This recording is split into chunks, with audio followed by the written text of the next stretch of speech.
নমস্কার বন্ধুরা, আপনারা কেমন আছেন? সবাই আশা করছি ভালো আছেন। তো বন্ধুরা, যারা ভাবছেন বাড়ি বানাবো খুব কম বাজেটের মধ্যে এবং খুব কম জায়গার মধ্যে, তো এই ভিডিওটা তাদেরই জন্যে। তো বন্ধুরা, ভিডিওটি প্রথম থেকে শেষ পর্যন্ত দেখবেন। আজকে আপনাদের সামনে দিয়ে চলে এসেছি খুব সুন্দর একটি বাড়ির প্ল্যান। তো বন্ধুরা, যারা গ্রামে বাড়ি বানানো হয়েছে তো খুব কম জায়গার মধ্যে এবং খুব লো বাজেটের মধ্যে, তো দেখুন বন্ধুরা, এই ভিডিওটা তাদেরই জন্য। আমি আজকে একটি 500 স্কোয়ার ফিটের বাড়ির প্ল্যান নিয়ে চলে এসেছি, যার মধ্যে আপনি পেয়ে যাচ্ছেন 2টি বেডরুম, একটি ডাইনিং এবং রান্নাঘর, আর পেয়ে যাচ্ছেন টয়লেট প্লাস বাথরুম। তো বন্ধুরা, ভিডিওটি প্রথম থেকে শেষ পর্যন্ত দেখবেন। এই বাড়িটি তৈরি করতে কত খরচা হবে তাও আমি বলে দেবো। তো চলুন বন্ধুরা, টাইম ওয়েস্ট না করে তাড়াতাড়ি আরম্ভ করি ভিডিও থেকে। দেখুন, আমার সামনে বাড়ির প্ল্যানটি নিয়ে চলে এসেছি। তো বন্ধুরা দেখুন, এটা খুব কম জায়গার মধ্যে এবং খুব লো বাজেটের মধ্যে। দেখুন বন্ধুরা, 25x20 অর্থাৎ 500 স্কোয়ার ফিট। তো 500 স্কোয়ার ফিটের মধ্যে আপনারা কী কী পেয়ে যাচ্ছেন দেখুন। তো বন্ধুরা দেখুন, এই বাড়িটি এই দিকটা হচ্ছে 20 ফুট আর এই দিকটা হচ্ছে 25 ফিট। তো বন্ধুরা দেখুন, এটা হচ্ছে সামনের গেট। এই গেটের ভিতরে ঢুকতেই আপনি পেয়ে যাচ্ছেন একটি বড় ডাইনিং, যার একদিকটা 9 ফিট 5 ইঞ্চি আর একদিকটা 8 ফিট 4 ইঞ্চি।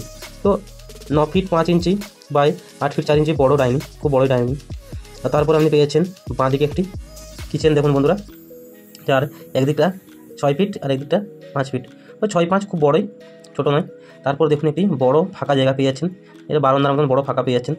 তারপর ডান দিকে একটি টয়লেট প্লাস বাথরুম ইউজ করতে পারেন। দেখুন বন্ধুরা, যার এদিকটা 4 ফিট আর এদিকটা 6 ফিট 8 ইঞ্চি, তো অনেক বড়ই। টয়লেট প্লাস বাথরুম দুটো ইউজ করতে পারেন। তারপর দেখুন বন্ধুরা, একটি বেডরুম পেয়ে যাচ্ছেন, যার একদিকটা হচ্ছে 8 ফিট 6 ইঞ্চি আর একদিকটা হচ্ছে 9 ফিট। তো 8 ফিট 6 ইঞ্চি বাই 9 ফিট অনেক বড়ই বেডরুম। তারপর বাঁদিকে একটি বেডরুম পেয়েছেন দেখুন, যার এদিকটা হচ্ছে 9 ফিট 5 ইঞ্চি ইন্টু 9 ফিট। তো রুমগুলো খুব বড় বড়ই। দেখুন বন্ধুরা, সিঁড়ির দরজাটা বাইরেই করেছি, এটা বাইরের থেকে বেরিয়ে সিঁড়িতে উঠতে হবে। এটা আপনারা চাইলে ডাইনিংয়ের ভিতরেও করতে পারেন, এইদিকে পোর্শনে কোনো অসুবিধা নেই। তো বন্ধুরা, বাইরে করলে কি সুবিধা, যারা উপরে হয়তো দুতলায় ভাড়া দিবেন তার ভাড়া তার নিচের সঙ্গে কোনো সঙ্গ নেই তাদের। যাকে ভাড়া দেবেন সে উপরে আলাদা দরজা থাকবে, সেটি সে উঠে উপরে চলে যাবে, কোনো অসুবিধা নেই। যারা ভাড়া দেওয়ার প্ল্যান আছে, যাদের বন্ধুরা দুতলাটা হয়তো ভাড়া দেবেন, তাদের পক্ষে এটা ঠিক আছে, একদম বেস্ট। কোথায় কোথায় জানালাগুলো নিয়েছি দেখুন।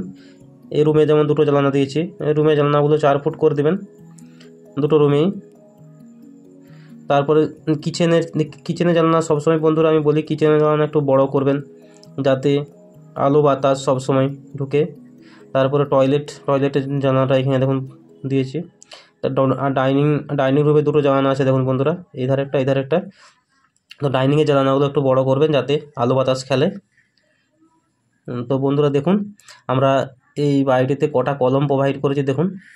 দেখুন বন্ধুরা, এটা একটা কলম, এটা একটা কলম, এইটা একটা, এটা একটা, এটা একটা, এইটা একটা বন্ধুরা, এইটা একটা, এইটা একটা, এখানে একটা, এখানে একটা, এখানে একটা, এখানে একটা। দেখুন বন্ধুরা, 1 2 3 4 5 6 7 8 9 10 11 12, এখানে টোটাল 12টা কলাম প্রোভাইড করা হয়েছে। বন্ধুরা, আমার ভিডিওটি যদি ভালো লেগে থাকে অবশ্যই একটি লাইক করবেন, আর যারা আমার চ্যানেলে নতুন তারা অবশ্যই চ্যানেলটি সাবস্ক্রাইব করে রাখবেন, যাতে নতুন নতুন ভিডিও এলেই আপনাদের সামনে পৌঁছে যায়।